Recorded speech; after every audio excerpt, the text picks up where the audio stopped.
Llegué a esa base en el año 2006 sin tener idea de lo que realmente significaba estar ahí. No era solo otro destino, no era solo otro turno. Era uno de esos lugares que parecen normales a simple vista, pero que esconden algo debajo de la superficie. Algo que no se dice directamente, pero que se siente en el ambiente desde el primer momento en que pisas el lugar. Desde que bajé del transporte junto con otros recién llegados, noté que las miradas entre los veteranos eran distintas. No era desprecio ni superioridad, era algo más pesado. Algo que solo se desarrolla cuando alguien ha visto o vivido cosas que no puede explicar completamente. Las historias comenzaron casi de inmediato, como si fueran una especie de rito de iniciación no oficial.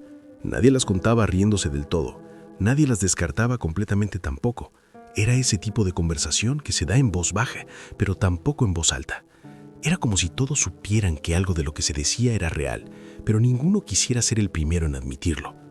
Una de las historias hablaba de un hombre con sombrero de copa caminando por un camino de tierra oscuro y largo en las afueras de una zona de almacenamiento. Decía que aparecía sin hacer ruido, que caminaba despacio como si no tuviera destino, como si no perteneciera a ningún lugar de este mundo. Otra historia hablaba de un hombre que había sido atropellado por una patrulla y que en lugar de morir, simplemente se levantó y corrió hacia el bosque, desapareciendo sin dejar rastro. Pero ninguna de esas historias fue la que realmente se quedó conmigo. Ninguna de esas historias fue la que me acompañó en silencio durante años. La historia que cambió todo fue la de una niña. Recuerdo claramente mi segunda noche de turno. Estaba asignado con un aviador que llevaba varios años en la base, alguien que ya conocía cada rincón, cada sonido extraño que podía surgir en medio de la noche. Él no parecía del tipo que se asusta fácilmente, y tal vez por eso, cuando empezó a hablar, su tono no era dramático. No intentaba impresionarme, simplemente contaba los hechos como si fueran parte de la historia del lugar. Me dijo que mucho antes de que nosotros llegáramos, antes incluso de que la zona de almacenamiento estuviera completamente construida, un trabajador solía llevar a su hija pequeña al sitio mientras él cumplía con su turno. No era algo permitido, pero tampoco era algo raro en esos tiempos. La niña pasaba el tiempo jugando entre las estructuras que aún estaban en construcción, explorando como solo un niño puede hacerlo, sin medir el peligro, sin entender la fragilidad de la vida.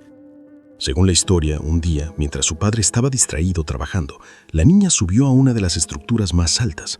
No se sabe exactamente cómo ocurrió, pero en algún momento perdió el equilibrio.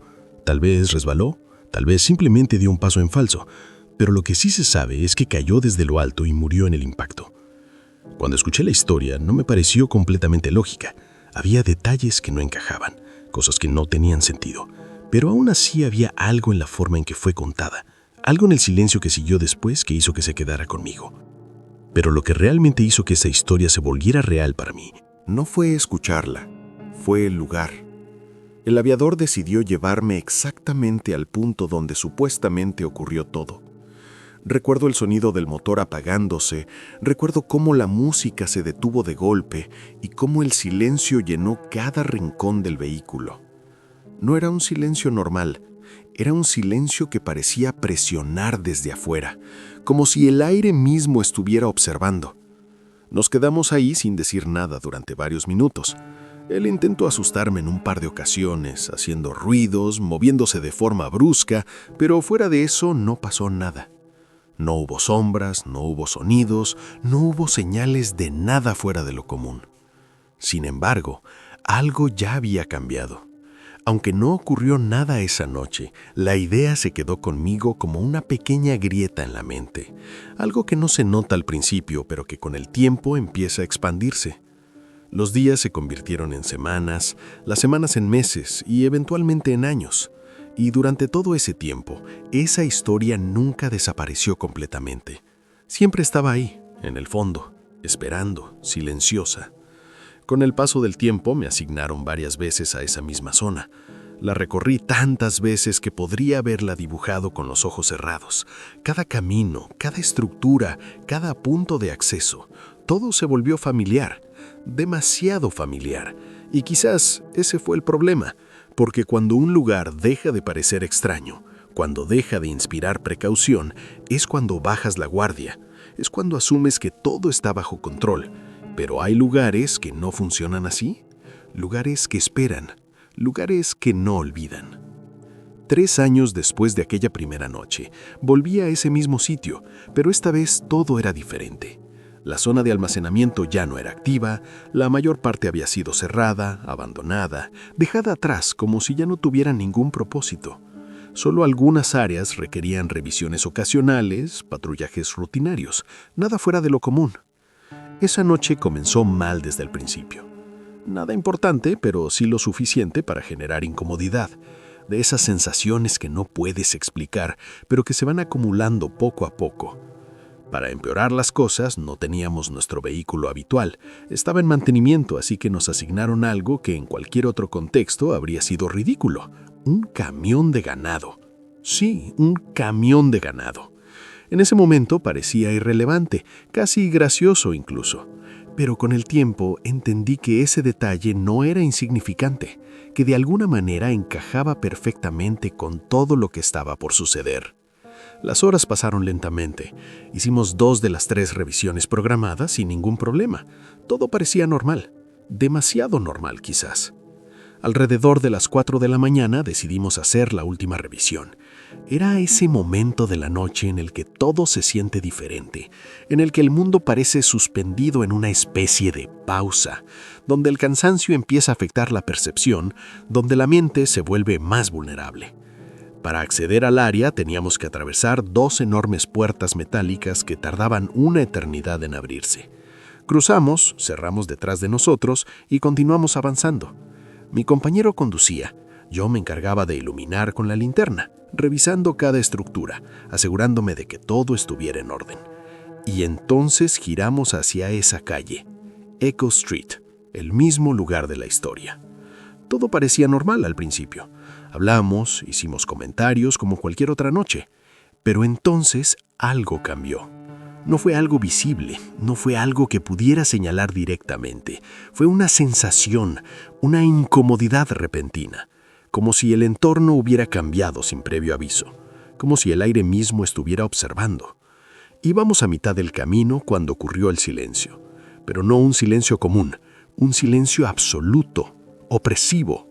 El sonido del motor comenzó a desvanecerse, la radio parecía perder fuerza, incluso nuestra propia respiración se sentía ajena. Y fue en ese momento cuando supe que algo no estaba bien. Sin entender por qué, giré ligeramente la cabeza, mirando hacia el lado opuesto de la estructura, y entonces lo escuché. Fue un sonido bajo, arrastrado, como si viniera desde muy lejos, pero al mismo tiempo estuviera justo a mi lado. Un gemido, un lamento cargado de dolor, como si alguien estuviera sufriendo en silencio, como si algo intentara respirar pero no pudiera hacerlo completamente. Sentí un golpe en el pecho, como si mi cuerpo reaccionara antes que mi mente, y sin pensarlo, le dije a mi compañero que se detuviera, que dejara de hacer eso. Pero él me miró confundido, sin entender de qué hablaba. En su rostro no había rastro de broma ni de intención de asustarme, solo confusión pura. Entonces comprendí algo que hizo que el miedo se volviera más real. Él no estaba haciendo ningún sonido. Guardé silencio, levanté la mano pidiéndole que no hablara, que escuchara, y en ese momento volvió a suceder. El gemido regresó, más claro, más cercano, más imposible de ignorar. Esta vez no había duda, no era imaginación, no era el viento, no era el motor, era algo más, algo que no debía estar ahí. Apagué la música completamente y el silencio que quedó fue aún más pesado, casi insoportable. Nos quedamos inmóviles, escuchando, y entonces ocurrió de nuevo. Ese sonido largo, profundo, como si alguien estuviera siendo ahogado, como si luchara por tomar aire mientras algo lo presionaba desde adentro o desde afuera, no lo sé, pero lo que sí sé es que ese sonido no pertenecía a nada que yo hubiera escuchado antes. Mi compañero susurró preguntando qué era eso, pero no tenía respuesta. Ninguno de los dos la tenía. Lo peor no era el sonido en sí, lo peor era la sensación que lo acompañaba, la certeza de que no estábamos solos, de que algo estaba ahí con nosotros, en ese camino oscuro, en ese lugar olvidado, en ese punto exacto donde, según la historia, una niña había perdido la vida. Esperamos unos segundos más que se sintieron eternos, como si el tiempo se hubiera detenido completamente, y entonces lo escuchamos por última vez. Pero esta vez fue diferente. Esta vez fue más fuerte, más cercano, más envolvente, como si viniera de todas partes al mismo tiempo, como si estuviera dentro del camión y fuera de él, como si nos rodeara completamente. Sentí como el miedo se transformaba en urgencia, en una necesidad inmediata de salir de ahí.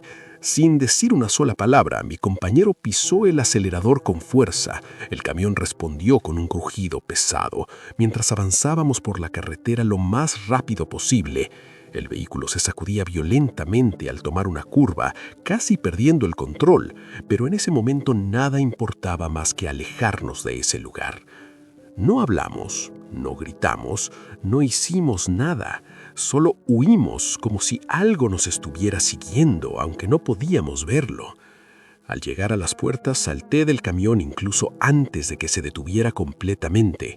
Mis manos temblaban mientras abría los candados. Sentía que cada segundo contaba, que quedarse ahí un instante más podía significar algo que no quería descubrir. Abrí una puerta, luego la otra. Mi compañero avanzó y yo cerré todo detrás de nosotros tan rápido como pude. Cuando finalmente salimos de esa zona, el aire pareció volver a moverse, el sonido regresó, el mundo volvió a sentirse normal, pero dentro de nosotros algo ya no lo era. Regresamos a la base sin decir casi nada, cada uno procesando lo que acababa de pasar. Cuando finalmente hablamos con nuestro superior, esperábamos que se riera, que nos dijera que estábamos cansados, que lo habíamos imaginado, pero no lo hizo. Nos escuchó con atención y luego dijo algo que hizo que todo fuera aún peor.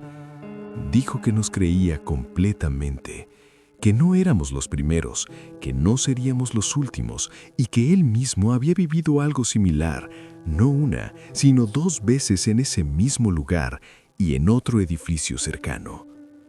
Esas palabras no trajeron alivio, no trajeron explicación, solo confirmaron que lo que habíamos experimentado no era único, no era aislado, era parte de algo más grande, algo que existía en ese lugar mucho antes de que nosotros llegáramos. Después de esa noche, volví a esa zona solo una vez más, durante el día, con luz suficiente como para engañar a la mente y hacerle creer que todo estaba bajo control, pero nunca volví de noche. Nunca volví a recorrer Echo Street. Nunca quise volver a escuchar ese sonido, porque hay cosas que una vez que las escuchas, no puedes olvidarlas. Hay experiencias que no se quedan en el pasado, que se quedan contigo, que regresan en los momentos más inesperados, que se manifiestan en el silencio, en la oscuridad, en los espacios donde la mente empieza a cuestionar lo que es real y lo que no. Y hasta el día de hoy, cada vez que recuerdo ese momento, cada vez que ese sonido vuelve a mi memoria, siento lo mismo que sentí esa noche. El frío recorriendo mi cuerpo, la presión en el pecho y esa certeza incómoda de que hay cosas que no entendemos, cosas que no deberían existir, pero que aún así están ahí, esperando en silencio a ser escuchadas nuevamente.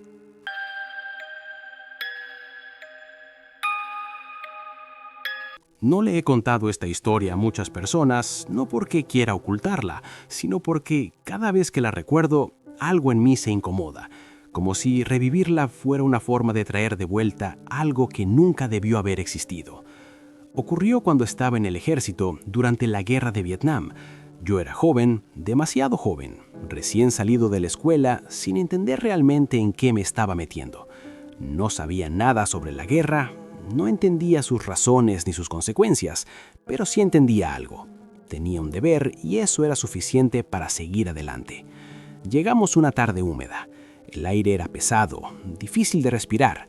La tierra estaba empapada por una tormenta reciente y todo olía mal, como una mezcla entre lodo y algo podrido. Recuerdo el trayecto en los buses hacia los barracones. El silencio entre nosotros era extraño. Nadie sabía qué decir. Todos tratábamos de parecer tranquilos, pero en el fondo sabíamos que nada de esto era normal. Esa primera noche fue tranquila, al menos en apariencia, pero la tensión estaba en el aire. Se sentía en la forma en que los sargentos nos hablaban, en las historias que dejaban caer como si fueran advertencias disfrazadas de anécdotas. Nos reunimos bajo el cielo parcialmente cubierto. La luna aparecía y desaparecía entre las nubes. Algunos contaban chistes, tratando de romper la incomodidad. Yo no era bueno para eso, así que solo escuchaba, observaba, trataba de entender dónde estaba realmente. Mi trabajo era mantener las comunicaciones. Cargaba un equipo pesado en la espalda, radios, baterías, cables, todo lo necesario para asegurar que nuestra unidad pudiera mantenerse conectada con el resto de la tropa. Me asignaron a un grupo que había perdido recientemente a su operador de comunicaciones. Había muerto por una mina, y nadie hablaba mucho de eso, pero se sentía como una sombra presente en cada interacción, como si yo estuviera ocupando un lugar que aún no estaba listo para ser ocupado. El primer combate llegó rápido, demasiado rápido. Estábamos en una zona densa de la jungla. La visibilidad era casi nula, y de repente comenzaron los disparos. No podíamos ver al enemigo, solo escuchar los proyectiles cortando el aire. Nos tiramos al suelo y respondimos disparando hacia la dirección de donde creíamos que venían los ataques. El sonido era ensordecedor. El tiempo se distorsionaba. No sabía si habían pasado segundos o minutos, pero finalmente todo se detuvo. Avanzamos con cuidado, asegurando el área, y fue entonces cuando los vi. 3 cuerpos tirados en el suelo, soldados enemigos, jóvenes como nosotros, cubiertos de sangre, inmóviles. Recuerdo haberlos mirado fijamente, tratando de procesar lo que significaba eso. Momentos antes estaban vivos, respirando, pensando, tal vez, riendo, y ahora no eran más que cuerpos sin vida. En ese momento sentí algo extraño, una mezcla de shock y justificación. Me repetía que era ellos o nosotros, que no había otra opción, pero esa idea nunca terminó de sentirse completamente sólida. Con el paso de los días, la violencia se volvió parte de la rutina. Algo que antes parecía impensable se convirtió en algo esperado. Vi morir a muchos de los nuestros, algunos de forma rápida, otros de formas que prefiero no describir. El miedo nunca desaparece, solo cambia, se vuelve más silencioso, más interno, más constante. Un día me informaron que alguien quería hablar conmigo. Pensé que sería otro superior dando órdenes, pero cuando llegué me encontré con un hombre distinto, mayor, alrededor de unos 50 años. Su presencia era extraña, no encajaba con el entorno, no parecía un soldado común. Había algo en su forma de moverse, de hablar, de mirar, que imponía una especie de autoridad silenciosa. Incluso mi oficial al mando parecía diferente frente a él, como si su actitud cambiara, como si dejara de cuestionar y simplemente obedeciera. El hombre se presentó como un oficial de inteligencia, dijo que su nombre era Douglas y que a partir de ese momento yo sería asignado a su unidad como operador de radio. No me gustó la idea, ya me había adaptado a mi grupo, pero en el ejército no decides, simplemente obedeces. Poco después abordamos un helicóptero y nos dirigimos hacia una zona diferente. Cuando aterrizamos, lo primero que noté fue el silencio. No era el mismo silencio de la jungla, era algo más denso, más incómodo. El área estaba llena de estructuras improvisadas, cabañas que parecían haber sido utilizadas por el enemigo, pero lo que realmente me llamó la atención fue la gente. Algunos soldados llevaban máscaras de gas, otros simplemente observaban sin mostrar ninguna reacción. Intenté hablar con un par de ellos, pero sus respuestas fueron inexistentes. Solo me miraban con una expresión vacía, como si algo dentro de ellos estuviera apagado. Esa sensación me puso en alerta. Algo no estaba bien. No podía explicarlo, pero lo sentía claramente, como una presión constante en el pecho. Douglas me llevó a una de las cabañas y me dijo que me quedara ahí, que alguien vendría por mí después. Debería haber obedecido, debería haberme quedado quieto, pero la curiosidad fue más fuerte. Comencé a caminar hacia una tienda más grande en el centro del lugar. Había algo en ella que llamaba la atención, una especie de energía extraña. Me acerqué lentamente y miré dentro. Lo que vi en ese momento cambió algo en mí para siempre. Sobre una mesa improvisada había varios contenedores, 6 exactamente, llenos con un líquido turbio de color verdoso. Dentro de cada uno de ellos había una cabeza humana, cabezas de soldados enemigos cortadas cuidadosamente, conectadas a tubos y cables que parecían alimentarlas o tal vez mantenerlas activas. No tenía sentido, no debía ser posible, pero lo que realmente me paralizó fue ver que no estaban completamente inertes. Sus ojos se movían ligeramente, sus bocas temblaban como si intentaran hablar, como si algo dentro de ellas aún estuviera consciente. Sentí como mi estómago se contraía, una sensación de náusea me recorrió el cuerpo entero. No podía apartar la mirada, era como si mi mente se negara a aceptar lo que estaba viendo, pero mis ojos no podían ignorarlo. Entonces sentí una mano en mi hombro, un agarre firme que me hizo saltar del susto. Era Douglas. Su expresión era completamente diferente ahora. Ya no había calma ni control, solo enojo. Me preguntó qué estaba haciendo ahí. Su voz era baja pero cargada de tensión.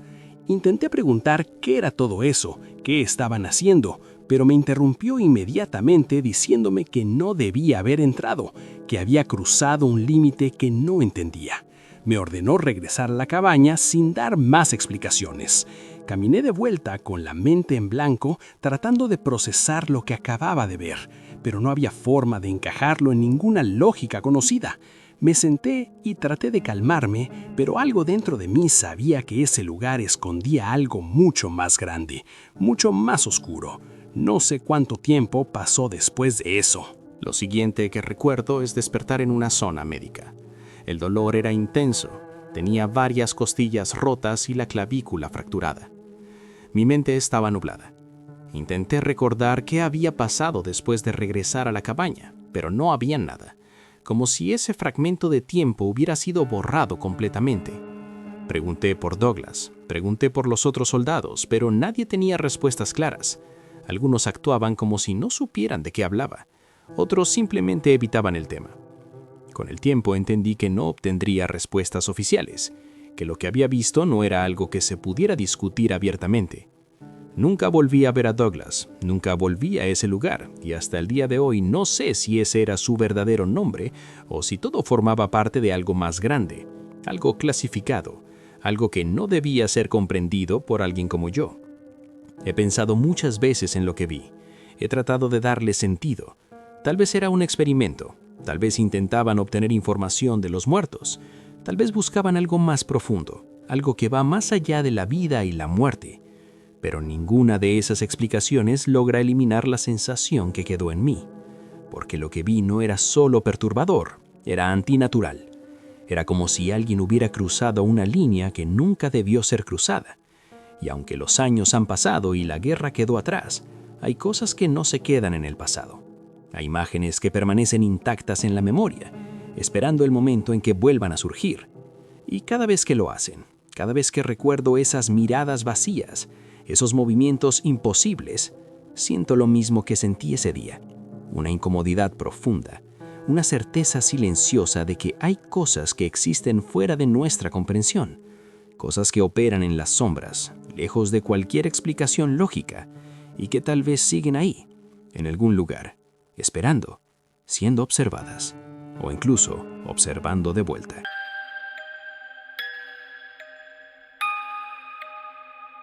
Todo comenzó en una noche que parecía igual a cualquier otra, pero hay noches que engañan, noches que se presentan como rutina para luego revelar algo que cambia la forma en la que entiendes la realidad. Esa noche avanzábamos en un vehículo blindado por un camino irregular rodeado de vegetación densa. El sonido del motor era constante, casi hipnótico. Pero debajo de ese sonido había otra cosa, una tensión que ninguno de nosotros mencionaba en voz alta. Llevábamos semanas sin noticias de la Unidad Bravo. Habían desaparecido sin dejar rastro, como si se los hubiera tragado la tierra. sin señales, sin comunicación, sin cuerpos, nada. Y en este tipo de situaciones, el silencio suele ser peor que cualquier confirmación de muerte, porque deja espacio para la duda, para la imaginación, para lo desconocido. Entonces llegó la señal, una transmisión inesperada, una voz que no era realmente una voz, sino una secuencia repetitiva de números. 5, 8, 2, 4, 7. Una y otra vez, sin variación, sin emoción, como si no fuera humana, como si fuera algo programado. Pero al mismo tiempo había algo en la forma en que se repetía que resultaba inquietante, como si detrás de esos números hubiera una intención que no podíamos comprender. Recibimos la orden de investigar y nos dirigimos hacia la última ubicación conocida de la Unidad Bravo. Mientras avanzábamos, la niebla comenzó a hacerse más densa, envolviendo todo a nuestro alrededor, reduciendo la visibilidad, creando una sensación de aislamiento total, como si el mundo, más allá de ese camino, hubiera dejado de existir. Cuando finalmente llegamos, el vehículo se detuvo y por un momento nadie se movió. Frente a nosotros estaba la base, o lo que quedaba de ella. Estructuras abandonadas, ventanas rotas, puertas abiertas, como si hubieran sido dejadas a la carrera. No había señales de vida, no había sonidos, no había movimiento, solo silencio. Bajamos del vehículo con cautela. Nuestras botas crujían sobre el vidrio roto y los restos esparcidos por el suelo. Cada paso parecía demasiado fuerte en medio de ese entorno muerto. Avanzamos en formación, atentos a cualquier señal, pero lo único que nos acompañaba era esa sensación creciente de que algo no estaba bien. La base no parecía simplemente abandonada, parecía vaciada, como si algo hubiera ocurrido de forma repentina y total. Encontramos señales de lucha, muebles volcados, manchas de sangre, munición esparcida, pero no había cuerpos en las áreas iniciales, lo cual era aún más inquietante, porque implicaba que algo había sucedido después de la confrontación, algo que no dejaba testigos. Seguimos avanzando hacia el centro de mando y a medida que nos acercábamos, la transmisión se hacía más clara. Más presente los números se repetían sin pausa. 582475, 582475. Era imposible ignorarlos. Era como si penetraran directamente en la mente, como si se incrustaran en el pensamiento sin pedir permiso. Cuando entramos al centro de mando, el aire se sentía pesado, las luces parpadeaban y los equipos aún estaban activos. Las radios seguían transmitiendo la misma secuencia sin descanso. Observé a mis compañeros. Sus rostros reflejaban la misma mezcla de confusión y tensión. Nadie entendía qué significaban esos números, pero todos sentíamos que eran importantes, que eran una pieza clave de algo más grande, algo que aún no podíamos ver. Alguien mencionó el nombre del comandante de la Unidad Bravo, un hombre que según los registros era disciplinado, metódico, no el tipo de persona que dejaría su puesto sin razón. Eso solo aumentaba la incertidumbre. Si alguien como él había perdido el control de la situación, entonces lo que fuera que ocurrió debía ser algo fuera de lo normal. Continuamos la búsqueda, revisando cada rincón, cada habitación, esperando encontrar a algún sobreviviente, alguna explicación. Pero lo único que encontramos fue más silencio, más evidencia de abandono repentino. Hasta que llegamos al laboratorio. La puerta estaba dañada, como si hubiera sido forzada desde dentro o desde fuera. Era difícil decirlo. El aire que salía de ese lugar era diferente, más denso, cargado con un olor que mezclaba químicos y algo más, algo orgánico, algo en descomposición. Cruzamos el umbral con cautela y lo que vimos dentro cambió todo. Los cuerpos estaban esparcidos por el suelo, miembros de la Unidad Bravo o lo que quedaba de ellos, sus rostros congelados en expresiones de terror absoluto. No había señales claras de heridas, no había impactos visibles de bala, ni cortes profundos.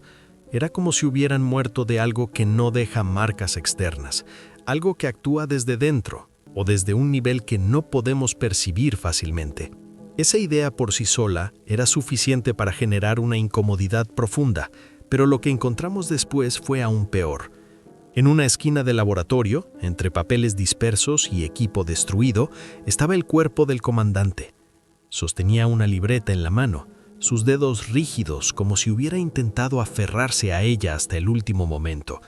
Al abrirla, vimos los números escritos repetidamente, 58247, una y otra vez, con una caligrafía que se volvía cada vez más errática, como si hubiera sido escrita bajo presión, bajo miedo, bajo desesperación. Pero lo más perturbador no eran los números, era la frase que estaba escrita al final: vienen por nosotros. Esas palabras cayeron sobre nosotros como un peso imposible de ignorar, porque implicaban algo directo, algo personal. No era un accidente, no era un fallo, no era una simple emboscada, era una advertencia. En ese momento, la percepción de la misión cambió por completo. Dejamos de sentirnos como un equipo de rescate y comenzamos a entender que podíamos ser los siguientes. El silencio en el laboratorio se volvió insoportable. Cada sonido pequeño parecía amplificado, cada respiración, cada paso, cada movimiento. La sensación de ser observados comenzó a crecer como una presión constante en la mente. Decidimos retirarnos. No había nada más que hacer ahí. No había sobrevivientes, no había respuestas claras, solo preguntas y una advertencia que no podíamos ignorar. Salimos del edificio y la niebla parecía más densa que antes, como si se hubiera estado esperando, como si se hubiera cerrado a nuestro alrededor. Comenzamos a movernos rápidamente hacia el vehículo, tratando de mantener la formación, pero el miedo ya estaba presente, ya había alterado nuestra percepción. En medio de la retirada, algo apareció. Una figura emergiendo de la niebla.